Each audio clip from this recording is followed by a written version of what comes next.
wouldn't have caught that trout if I didn't have this, I don't think. We've had Mega Live 2 and the new Xplore 10 for the last couple months and have taken it out there in all kinds of elements.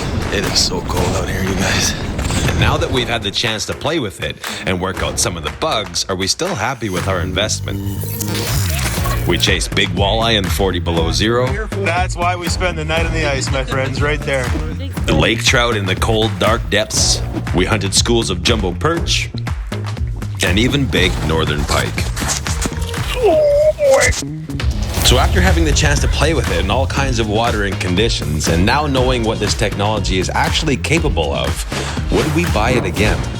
To answer that, we have to look at the good and the bad. So prepare yourself for a hummingbird sandwich. Let's start with a good thing. I must say, I'm pretty impressed with the touchscreen. It's a nice upgrade.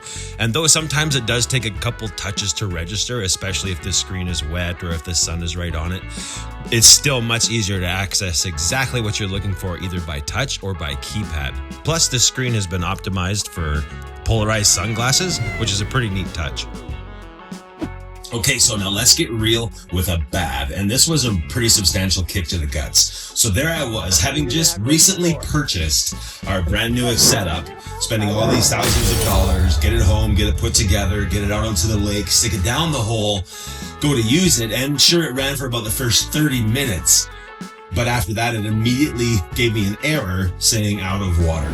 And this really drove me kind of nuts for the first little bit. I thought maybe it was just a once-off error. So I restarted it, rebooted everything, and then again about 10 minutes later, sure enough, it gave me the same error message. So I'm sitting there saying to myself, okay, I just spent $6,000 on this fish finder, and it's not working. Please try again. So we got it home and I quickly hopped on the support desk to Hummingbird. They informed me that all I had to do was a software update, which we'll get into the app in a minute here, but it works seamlessly either on the unit itself through these SD cards, or you can even update it via the app, which connects Bluetooth to your head unit. But the really interesting thing is, and why we're making this a caca sandwich, is because right out of the box, this thing needed an update.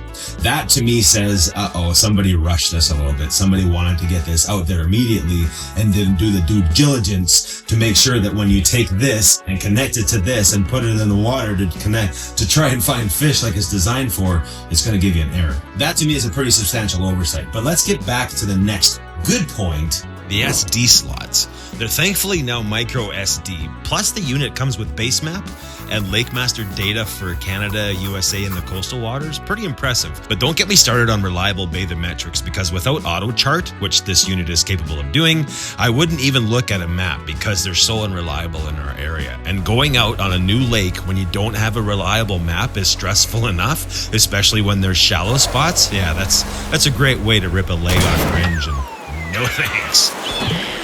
Plus, you'll be able to save your snapshots and recordings onto your SD card.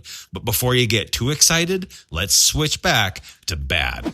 This caught me off guard. This record function right here is a sonar recorder, not a screen recorder. So when you go back in to your recordings on your SD card and you look at them on this head unit, yes, you can go back, select it, and replay that video directly on your head unit. But when it comes down to taking one of these SD cards out and looking for a recording file like a .mov or a .mp4 file, you're not going to find it. Instead, what you're going to find are thousands and thousands of individual files. The only way that you can watch your recordings back is on this head unit, unless you can somehow figure out a way to program the code that takes those individual frames and stitches them into a streaming media file. If you're good at that stuff, let me know how you did it.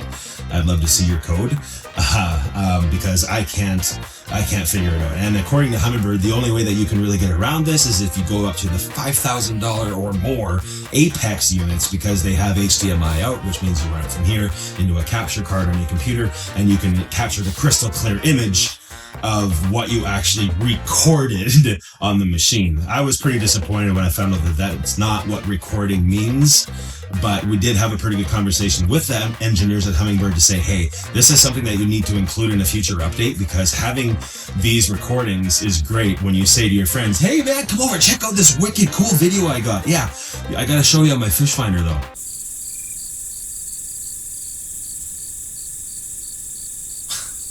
following it up with a good. This thing is obviously One Boat Network ready, so when we go to add it to our boat this spring, we're going to be making an install video of how we install this into our Skeeter boat. So don't forget to hit that subscribe button, smash like if you're getting something out of this, and we'd love to hear from you guys. So over in the comment section, let us know what you think about these new Xplore units or the MegaLive 2 transducer from Hummingbird. If you have any questions that you would love us to answer, please let us know, reach out. This is why we do what we do. But speaking of getting this thing off the shuttle and onto the boat, we have to look at one last bad thing, and that is the fact that I have to remove a Helix unit that I have there now and put on this new Xplore. But it's not going to be as simple as take it off, put it on. I have to remove the head unit, the mount, because the holes and the sizes are different for this Xplore than it is for the Helix. So if you're upgrading or replacing, sorry to say, you're going to have to drill new holes and put a new mount in your boat or your setup. Getting back to the original question, would we buy it again? Yes, absolutely 100%. I think the feeling that people are getting overall with these Xplore units and this MegaLive 2 stuff is positive. There's a lot of good reviews and a lot of good information on this stuff already. I just hate the fact that my Helix units are now virtually obsolete. But if you look at it logically, like user Chris Ross says, they shouldn't have made the Helix capable to handle MegaLive 1 in the first place. And the more I think about it, he's actually right, because now that they've beefed up their transducers, the old Helix machines just aren't set up to handle that type of bandwidth or that technology. So we have to upgrade to Xplore unit if you're looking to run MegaLive 2.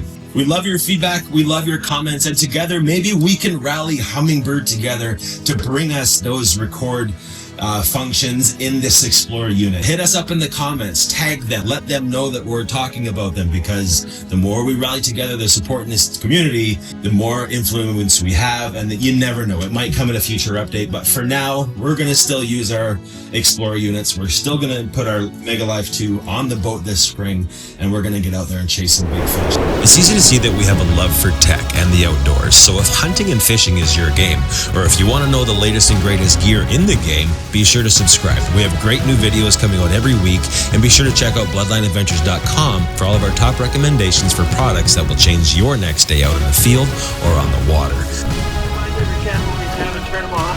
GoPro, start recording. We got it!